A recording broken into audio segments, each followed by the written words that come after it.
Hello बच्चों, चलिए प्रश्न को पढ़ते हैं और समझते हैं।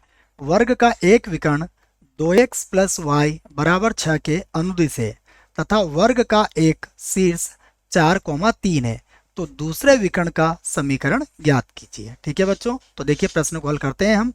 प्रश्न में हमसे वर्ग के क्या एक विकर्ण दिया गया है और हमें दूसरा विकर्ण बताना है।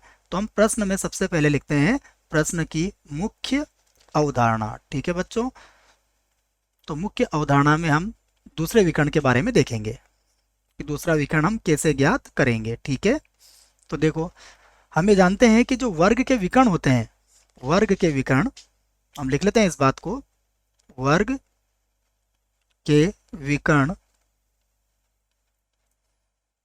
परस्पर लंबवत होते हैं। ये बात आपको पता होगी, लंबवत होते हैं। ठीक है बच्चों, ये बात आपको याद होना चाहिए। ठीक है, तो वर्ग के जो विकर्ण होते हैं वो परस्पर लंबवत होते हैं। ठीक है, इस बात को आप याद रखें, यहां से हम इस प्रश्न को हल कर सकेंगे। ठीक है, अब देखते हैं प्रश्न में हमें क्या दिया है। तो हम लिखते हैं दिया है, प्रश्न में हमें दिया है विकर्ण का समीकरण। ठीक है, तो हम विकर्ण लिख लेते हैं। विकर्ण हमें दिया हुआ है 2x प्लस वाई बराबर 6। इसे हम समीकरण एक नाम दे देते हैं। ठीक है, और एक शीर्ष दिया हुआ है तो शीर्ष भी हम लिख लेते हैं। शीर्ष हमें दिया हुआ है बच्चों 4, 3।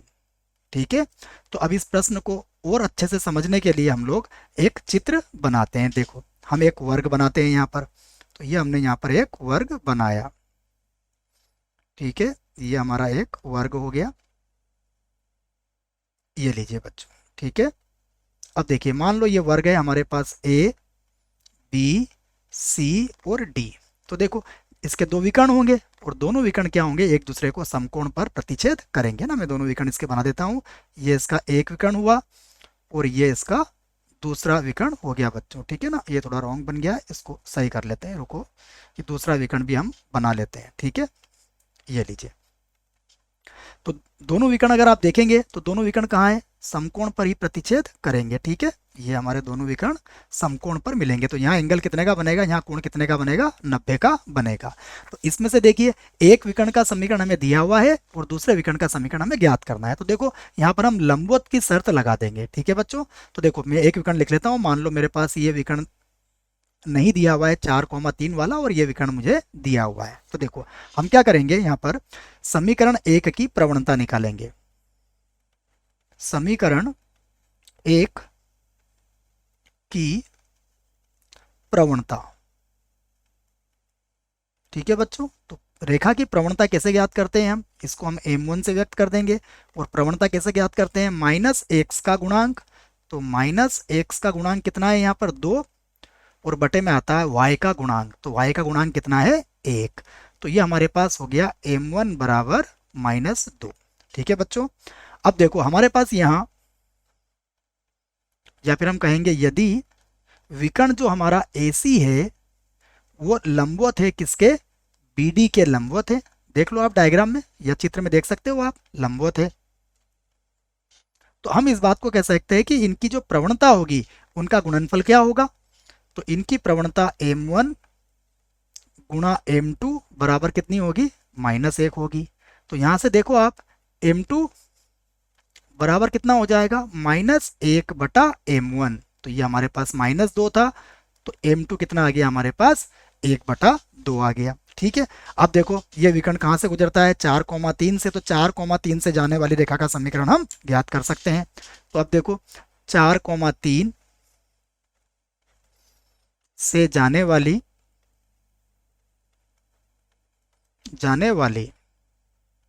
ठीक है, तथा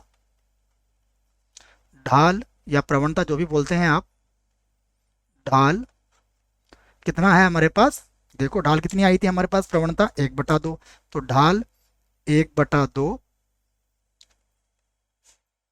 तो 4, 3 से जाने वाली और ढाल 1/2 वाली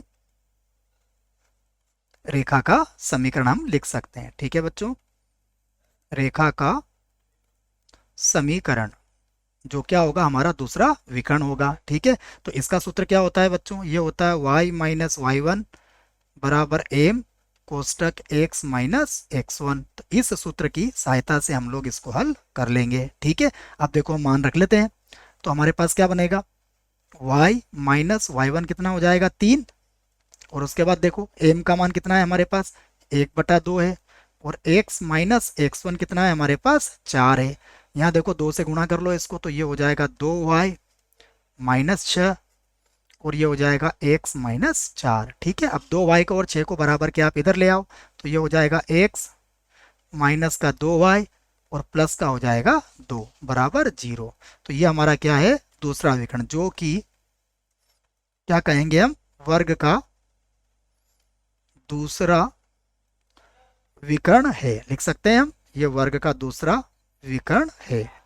ठीक है बच्चों, आशा करता हूँ आपको इस प्रश्न का उत्तर समझ में आया होगा। धन्यवाद।